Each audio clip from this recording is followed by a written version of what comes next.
Hello everyone, Jak Syn here on behalf of Fiend.com and Future Daze, and today it is another exciting episode of Artist Interviews.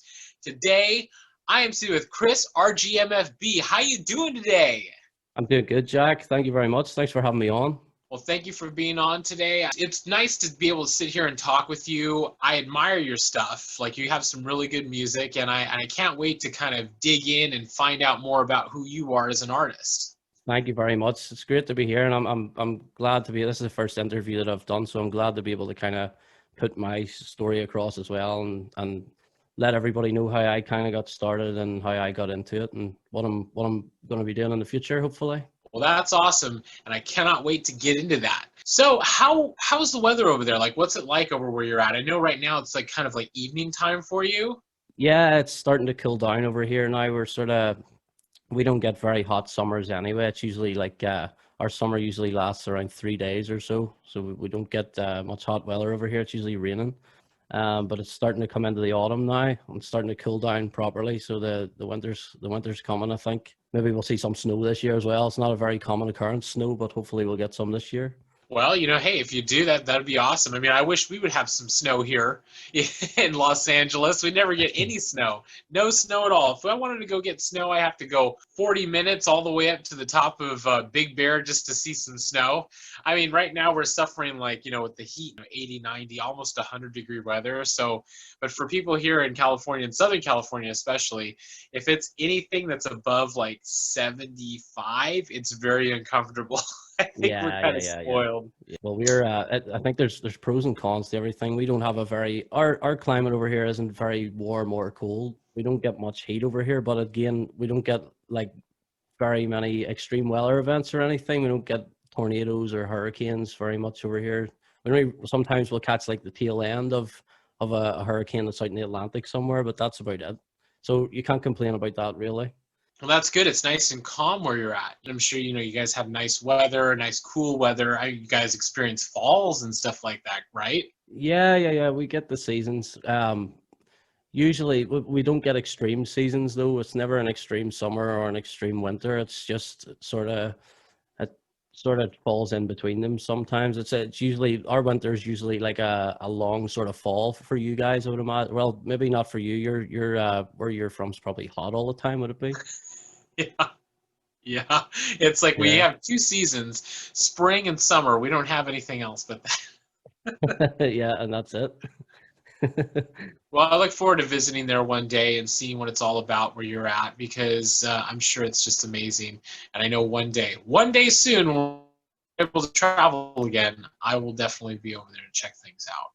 It is nice, yeah. I hope you like if you like the color green, it's a lovely place. Everywhere's green here. It's just like everybody says, it's the Emerald Isle. Everywhere's green and all over Ireland. It's all green.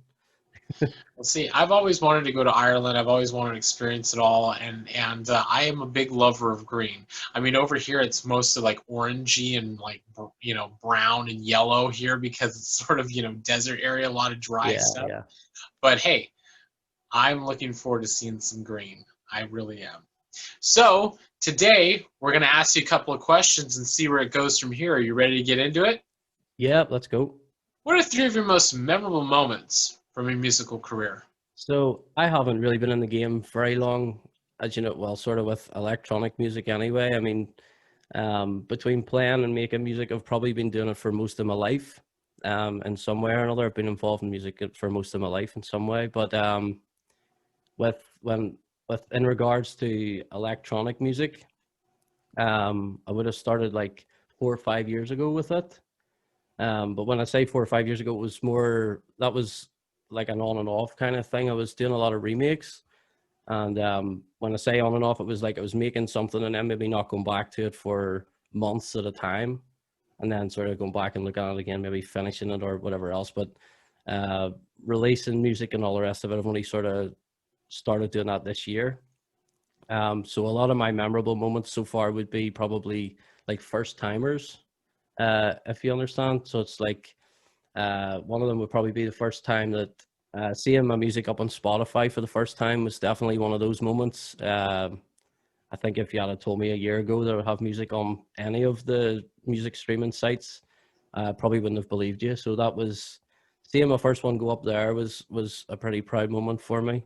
Another one would be I always used to watch. I've always been into synthwave, and I always used to sort of watch all the YouTube channels, the new retro wave and the um, Prime Thanatos and things like that. I was always into those and always sort of kept up to date with what they were putting out. So when I made my first synthwave track ever, it was called Across the Void, and I sent it out to a few different ones, and it got on to one called Neon Fueled.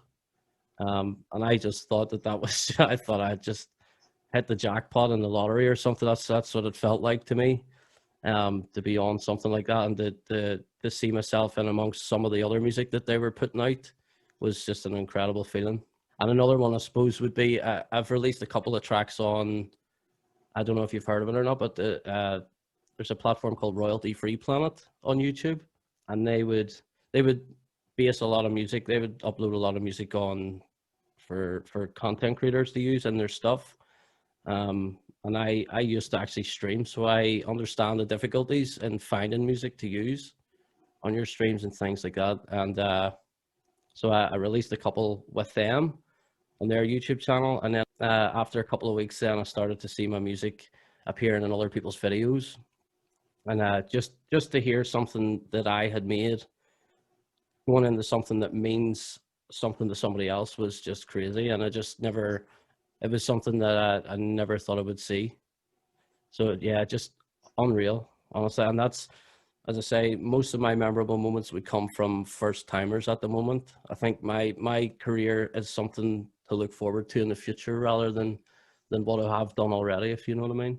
A lot of the first time moments are always the best. It's like you're starting out on this journey. It's new to you, doing this music that you love, like you have a passion for, the synthwave genre, and then getting your stuff up where it needs to be. I know it's kind of like it's kind of a monster, kind of a beast, you know what I mean? Like navigating the music world of today, because there are a lot of things you have to do to get your stuff out. It's not just as simple as creating an album and just putting it up on like Bandcamp or something. No, it's a lot more work than that goes into that. There's a lot of different things you have to do and just to get your music to the right ears.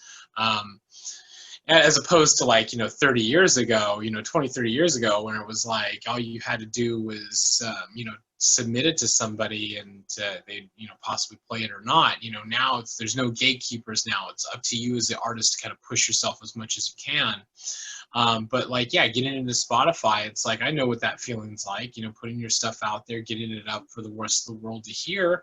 And then all of a sudden, then you start getting those plays, those people coming in, finding you through other areas. Like maybe they're listening to a radio station or something that is all made up of synthwave, and all of a sudden your jam comes through and they just, bing, bang, boom, I wanted to find out more about who this person is. And before you know it, you have a new fan. But also, too, another thing that you touched on was the playlist aspect. Getting on the playlist, and that's helping a lot of artists now kind of expose themselves to larger audiences. Like having that really kind of helps kind of propel you forward into as many ears as possible, and then also helping, get your music out to what content creators on YouTube and stuff like that, so they can have like your music in their videos as well, like having that. But like you're doing a bigger service, like you are helping them being able to get this royalty-free stuff that they can use too, but in turn exposing you to other audiences. So when somebody watches that video of this person that they love and they enjoy, and they go, man, who is this artist that's playing in the background? I have to know more about them. Oh, you haven't heard of CHRISRGMFB? Go check him out. It's a win-win situation, as you say, because it's like, it is really, really hard. As I say, I understand from doing a little bit of streaming myself, I do understand it's really difficult to find music sometimes. And even there's probably plenty of music out there, but it's hard to find music that fits the theme sometimes that you want, and that fits what you want it to kind of back up your video with. Because at the end of the day, that's what people use music for in their videos. It's to kind of add to the feeling and to sort of add to the atmosphere. And sometimes it's very hard to find what you need. Whereas, as I say, with Royalty Free Planet, they're very good because they do a lot of synthwave. So if you're into that kind of music and that's what you're looking for, all you need to do is go on there, you'll find something. somewhere. But as you say, it's kind of exposing me to another audience as well, if you know what I mean. So it works well for both there. Yeah, for sure. Well, to everybody out there, if you're a streamer and you want to get some of this awesome music, royalty-free Planet, check it out. Go over there, and you need to add this stuff to some of your videos to get to get that atmosphere right. This is where you'd want to go right here, and you stumble onto CHRISRGMFB there, and that'll be pretty cool Okay, yep. because guess what? It'll add that awesome dynamic to your streaming channel. Yep, for sure. What would you say is your favorite music release that you've worked on? Without a doubt, that would be my latest album, Neonification. I think not only for the fact, because I dedicated that album to my late mother-in-law. She passed away sadly in 2010. So it's special in that it's always going to be special to me in that way, of course. I sort of dedicated the whole album to her memory. But also I think it's special. That one stands out to me because of the amount of work and sort of thought that went into it. I really kind of wanted everything to make sense, and there's a lot of hidden messages and meanings within the music in it, which probably, something probably only I'll ever know what they are because I've made it. But I think that's what makes it really special to me, is knowing exactly what's in there. There's a lot of content in that that means something to me, and I'll always remember it for that reason. But I think not only for that, it's also because that's the first album that I ever sold. I ever put out on Bandcamp properly and sort of promoted it a bit. And the first time I seen the sale coming through of the album, I was just it made me cry. In all seriousness, it was just crazy. And again, one of those things that if you had told me a year ago you'd be selling albums in a year's time, I would have just said, no, I wouldn't have believed it at all. I wouldn't have believed it. So that, I think for those reasons, Neonification, I think no matter how much music I make in the future, or how far I sort of go with music, I don't think I'll ever make an album as special to me as Neonification. And that album right there, Neonification, it's a very personal album. It really is. And Yep. You can definitely tell that your attention to detail was spot on all of that. From 2020 to 10 Years an Angel, all of those songs in between there, they have different dynamics to them. You can definitely tell that you poured a lot of thought into each track, because each track is not the same as the one that you heard before. Each track has different variations. They are different in their own right. They're dynamic, yes. In certain ways, they're powerful, but also, too, they have these kind of small little nuances, even haunting qualities here and there. Yeah. You get from it. And that's the thing when you listen to Neonification, is that you're not just getting one continuous thing throughout the entire album. You're getting little things that you can play with here and there. And I think that's what makes it so special. And it has that lovely message that you put in there, and for everybody out there who's ever lost anyone, somebody who was very important to them, the way to always remember our fallen loved ones is through art, to share with the world and celebrate a life that meant so much.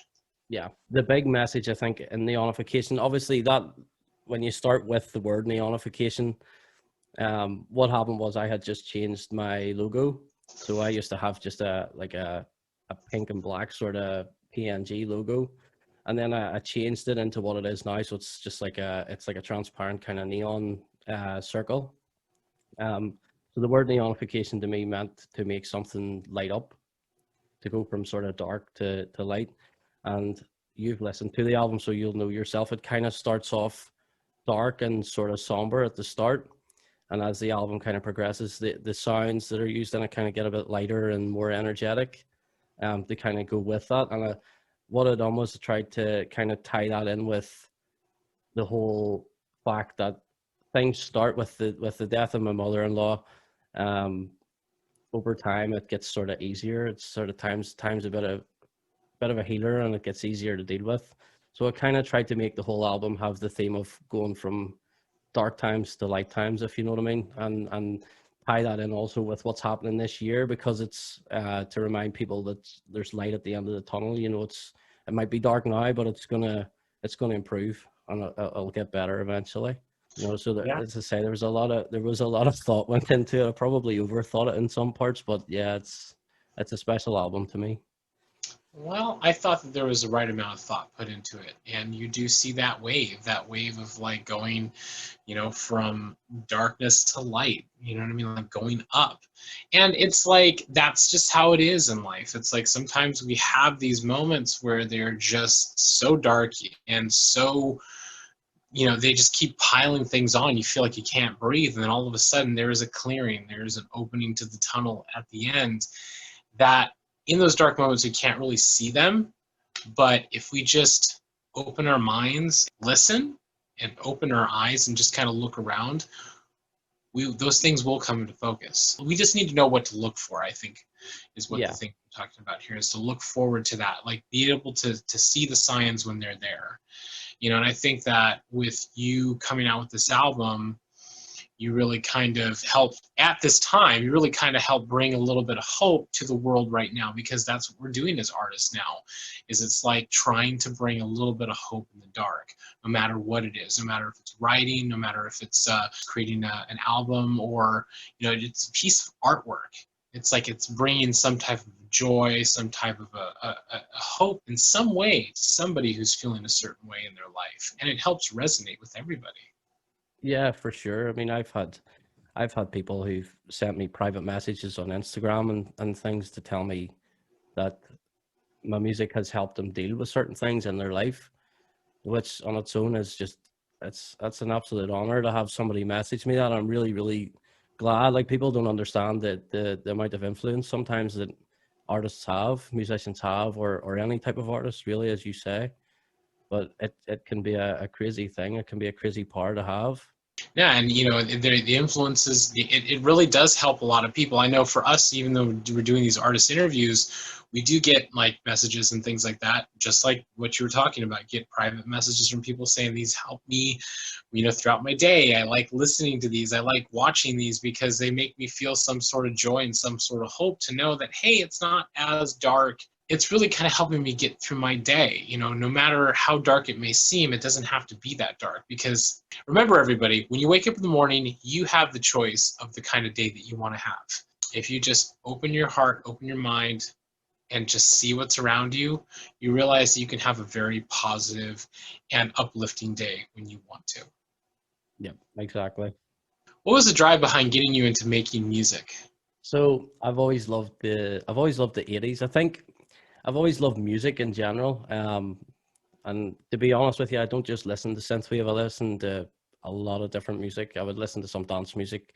I like some hip hop and rap music, and obviously synthwave is my thing. But um, I've always been like that. I've always listened to a lot of different music and always loved it. And I often find myself not just listening to a song and just enjoying it the way maybe my friends or something would be. I would be really listening hard and listening to what's in the background of a song and hearing what's going on, and different layers. I've always loved all different sort of types of music, but in particular the 80s. I was always a big fan of 80s, whether it was music or movies and stuff. I'm pretty sure most of my favorite movies are from the 80s, the likes of the Terminators and the Back to the Futures.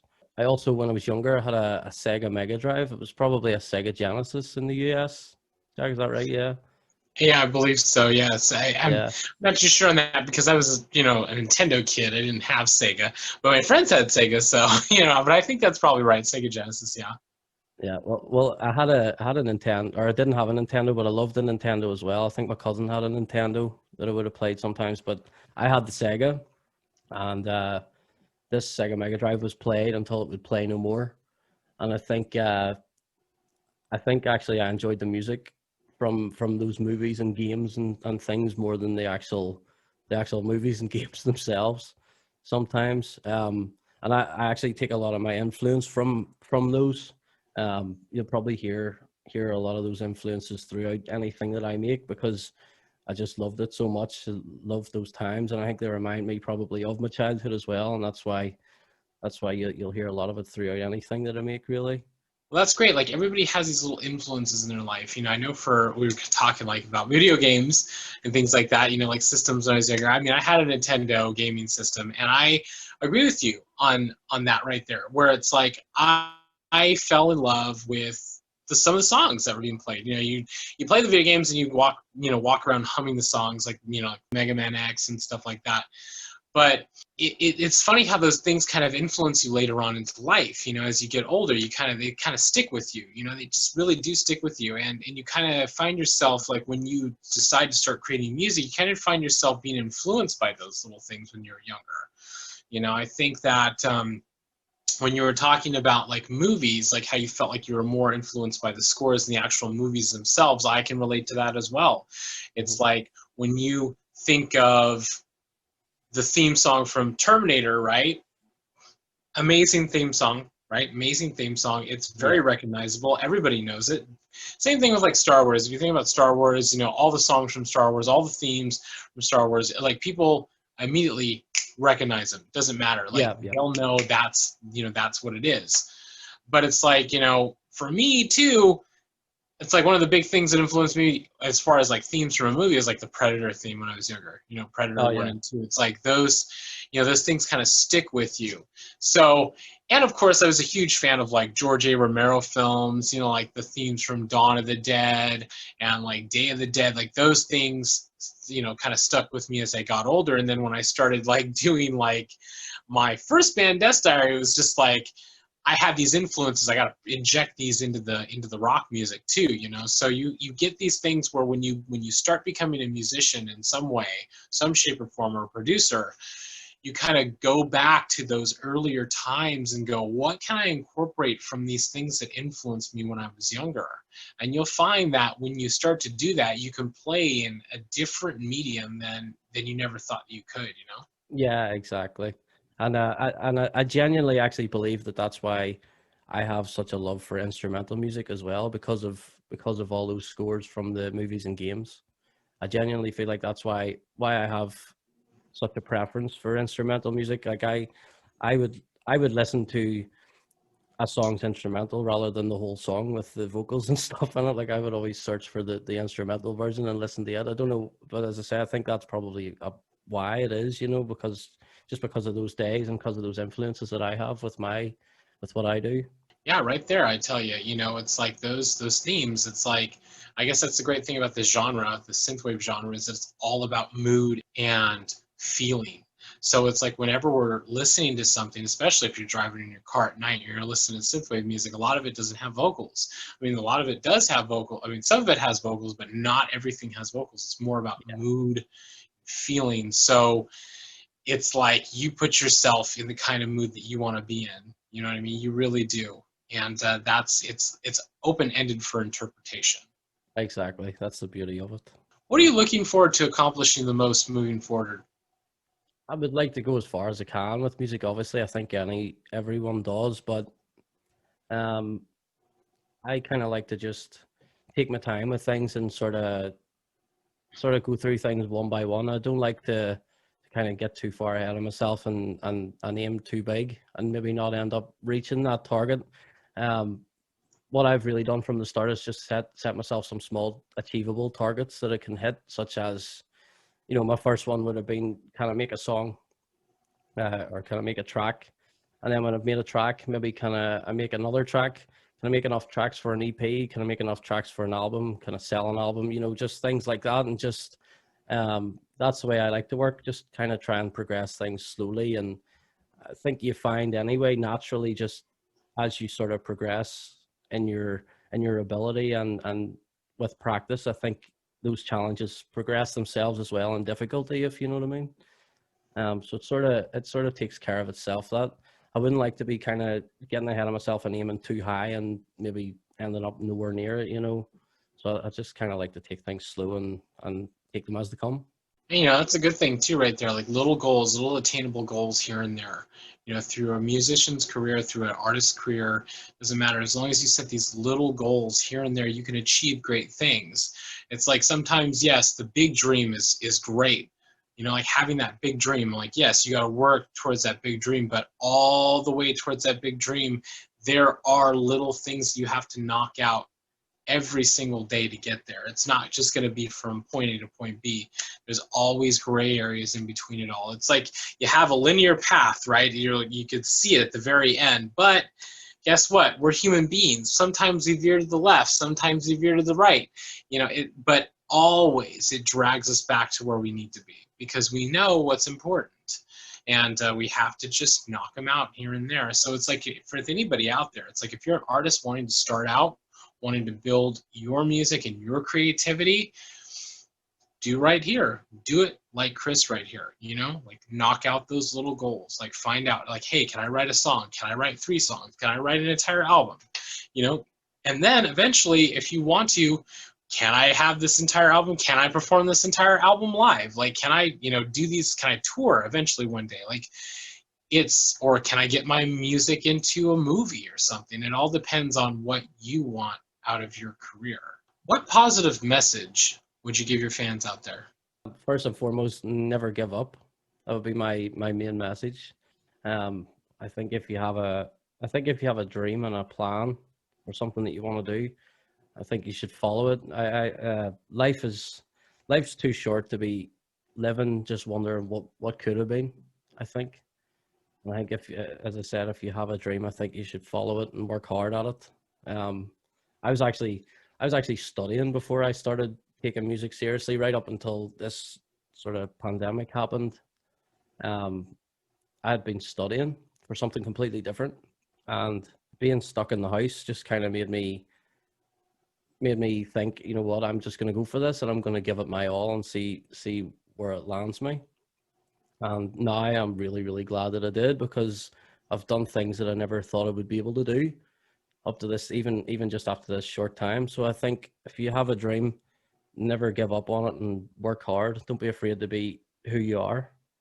I have some tracks that I released at the start, which I listen to now and think to myself, why did I even put that out? But at the end of the day, when I get older and maybe stop making music, or even just when I get older, I possibly could still be making music at that stage, but I like to be able to look back at them, the very first releases, and even show my grandkids someday that, I made music and this is the point that I came from and this is the point that I got to, so I think it's always good. Don't ever hide who you are or who you have been. Just focus yourself and work hard, and you will get to where you want to go. That's very true. Wise words right here from Chris, everybody. Take these words in, listen to them. Never give up on the dreams that you have in your life. Any dream that you have is never unattainable. You can attain anything that you put your mind and your heart and your soul into. You can achieve anything you want. And right there, it doesn't matter. If it's something that you want to put out, but you might be unsure if it's good enough, just put it out. Just put it out into the world, because you will look back on it later on in life. And when you do, you'll look on it with a smile. You're going, I did that. I put that out, even though it was at the very beginning and I really wasn't unsure. I was really unsure of what I was doing at that point in time. You can respect it more later on. You really can, because you get a sense, this is where I was. And you're right. This is where I was, and this is where I ended up. That right there is really good in life. It's like having that mindset right there. This is where I started and this is where I ended up. It's like, it doesn't matter throughout your career, throughout everything that you create, it's always going to fluctuate. It's always going to change. But you out there, the listener and the watcher right now, know this. It doesn't matter what you put out in the world, just put it out. And never doubt yourself and your talent and your potential, because you will go some amazing places when you take chances. Thank you so much for taking this time to sit here and do this interview today, Chris. Thank you to everybody who took the time to tune in and watch us have this conversation. If you like this video, be sure to like and subscribe to our Tour Fiend YouTube channel, as we have many more awesome artist interviews on the way, just like this one right here with CHRSRGMFB.